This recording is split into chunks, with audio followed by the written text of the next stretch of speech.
In his final season at the Central Coast Mariners, Graham Arnold used a 4-2-3-1 formation and emphasised patient possession play mixed with rapid counter-attacking. In slower periods of possession play, he instructed John Hutchinson, who played to the left of the double pivoted midfield, to drop in between the two centre-backs and create an extra passing option in deep positions. This, in turn, created cover at the back that allowed the fullbacks to get forward into the space vacated by the movement of the wingers into narrow positions. The Mariners were always very faithful to this structure, and with every player aware of their roles in this particular phase of play, were able to confidently and consistently play out from the back.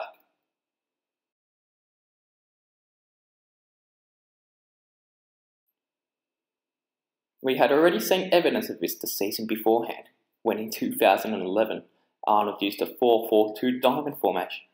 The roles were very much the same, however, with the deepest player in the midfield four, often Royston Griffiths, splitting the centre-backs, and the full-backs, Josh Rose and Pej Bowic, in turn pushing forward. At his new club, Sydney FC, there have already been clear examples of Arnold implementing a similar structure and shape. Pre-season has seen the predominant use of a 4-4-2 diamond. Terry Antonis, as deep line midfielder, moves into deep positions when Sydney have trouble playing out from the back, creating an extra passing option, and then, when on the ball, often looking to spray long diagonals towards the fullbacks. There are a number of good examples of this from the Football United friendly against Newcastle. Here, Antonis is dropped between Algonoski and Pekovic, which in turn allows Sydney to play forward into midfield positions, and here we see Matt German as a left back pushing forward into space.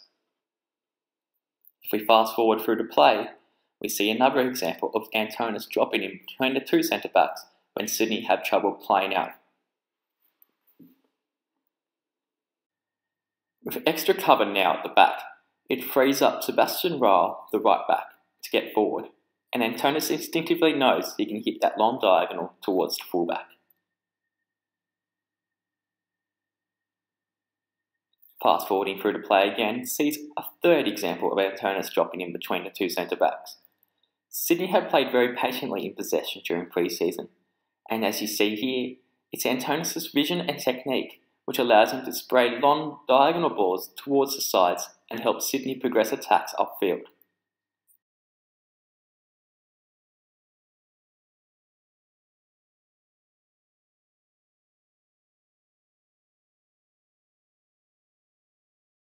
This particular phase of play demonstrates how Arnold meticulously drills into his side the certain structures they need to play out from the back. As you see here, when Antonis drops in between the two centre-backs, he immediately looks up and looks for that run of the fullback, who is in space because of the narrowness of the attackers. Sydney's 4-4-2 diamond shape creates lots of space for both German and Ryle to get forward.